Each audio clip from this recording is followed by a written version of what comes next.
Okay, here we are again with another episode of Oxygen Not Included. Last time we walked on our steam box and on our volcano, and I have to say that I'm very happy with how things have been working out. This volcano was actually working wonderfully the entire time I was recording everything for this episode, so I've had no issues that I can call.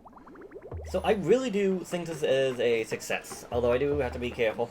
I didn't realize at the time making the insulation out of igneous, the same thing that the volcano is erupting into molten form, might have not been the best choice, as it could have potentially melted the insulation.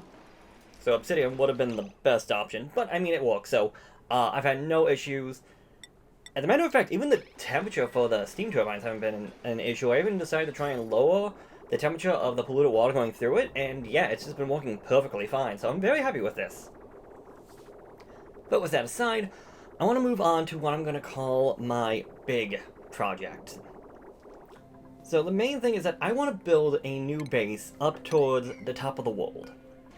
And I want this place to be a nice safe place that the dupes can essentially live, eat, sleep, pee, and do whatever it is that dupes do, without worrying about things such as drowning, oxygen, getting too hot, being too cold.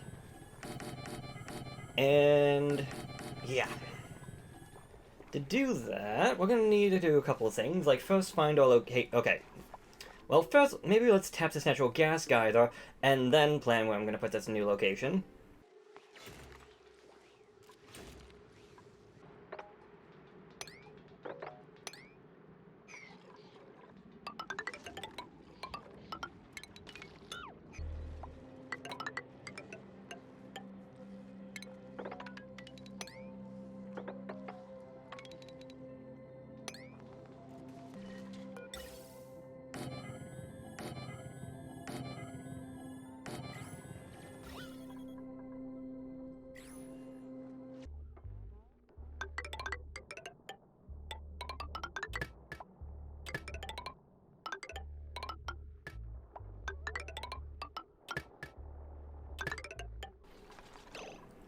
And, I have been on the fence how I want to actually tap this thing. The natural gas is at 125 degrees Celsius, which is too hot for any metal that's not steel.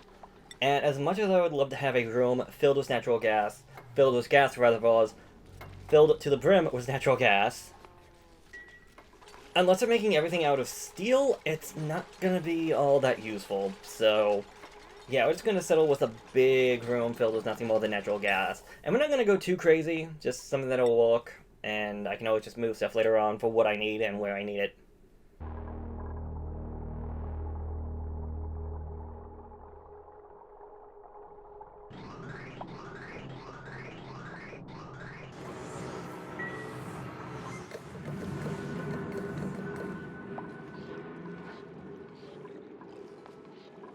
Okay, so for the start of the new base, I want to have 4 entrances to the main base, with each one being a, quote, living area that I only want to have up to 6 duplicants be able to enter or leave through those specific areas.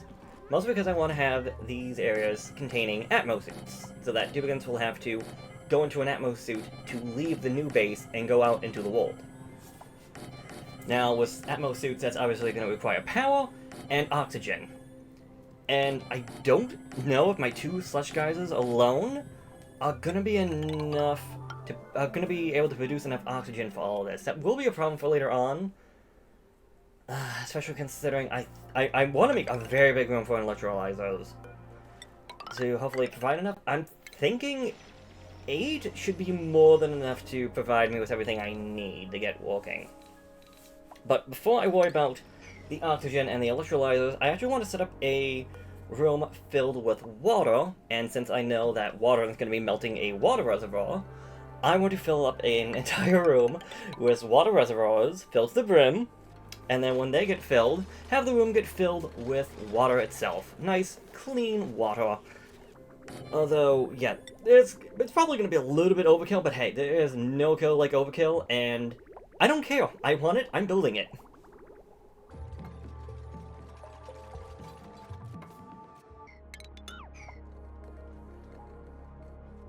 Alright, I forgot to mention, from the gate, there's actually been two things that I actually got from this that I'm actually very happy about. The first thing I got was an arbor acorn, which allows me to actually get arbor trees, which is mostly just a way for you getting ethanol, and we can use that for a couple of different things. Mostly we're going to use it for like a petroleum generator for power, but that will be something for later on. But the other thing I got that I'm most excited for is a pip, or pip eggs. I'm excited because, one, I'm pretty sure I need them for an achievement, and two, they will make part of my new base so much easier because of the fact that pips can plant plants in natural tiles. Well, most natural tiles. And since 4 random plants combined with a park sign can make a nature reservoir, I can have that right up to the top of my base so that every time my duplicants have to leave their home to go out into the world, they got a nature reservoir right out there for them. Perfect. Going off on critters, I also decided to start ranching the poke shells, those little crab-looking things. And now, okay, there's like 3 different varieties. There's a normal poke shell, which they live, they die. You take their molts, essentially their remains, and you can turn that into lime. I've been mostly using eggs to get the lime. Another version that I'm going for is the one that requires them being in water. So essentially is that they go, they live, they die, and when they die, they give you seafood.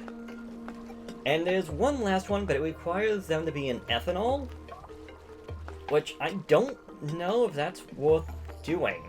Because the TLDR is that you need an arbor tree to get wood, you need to get wood to turn into ethanol, and then you need to have a floor or a pool of ethanol for the poke shell to live in to get the eggs, and then essentially they would just live, die, and then drop wood.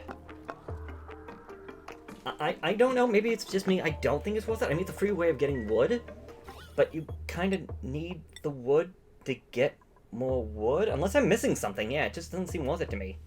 Also, you gotta be very careful with poke shells, because if they happen to see an egg, they will fight. They will fight anyone and anything. So you can either get it out of the room, try to automate it, or just not go in there. Alright, we've been going on for this map for a while now. It's been like 300 cycles. And I haven't actually checked around, so let's see if we can find some more geysers or events or whatnot.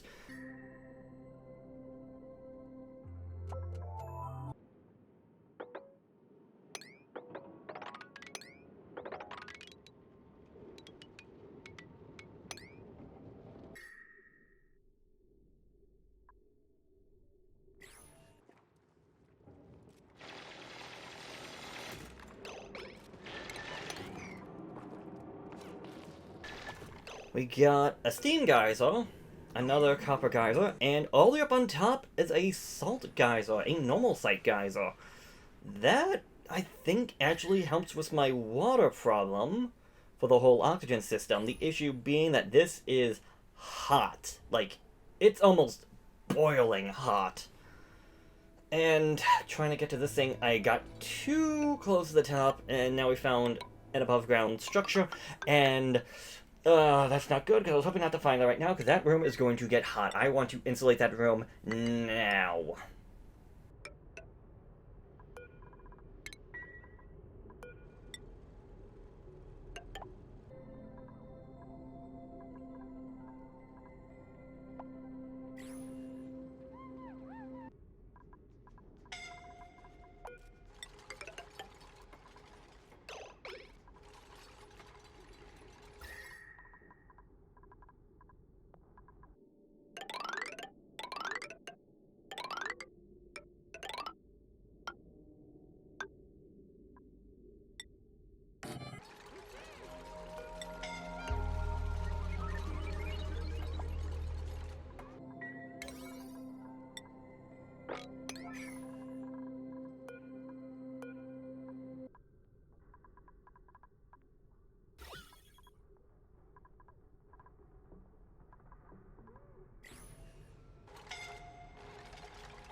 And this is not working out too well. One, it's hot, and two, we need oxygen. The biggest issue right now is the Regolith and the Mafic Rock that's up on top is hot. Like 200 degrees Celsius plus hot. And that heat is just bleeding into the entire system. I can't insulate the room fast enough. My dupes are going down. Yeah, like half my dupes are now in need of medical attention. So this is a problem that's going to have to wait until next time, and I think this is about as good of a place to call it a close. So next time, we're going to be continuing on with the base, hopefully, working our way into space and hopefully insulating that room. So until then, thank you for watching, and see you later.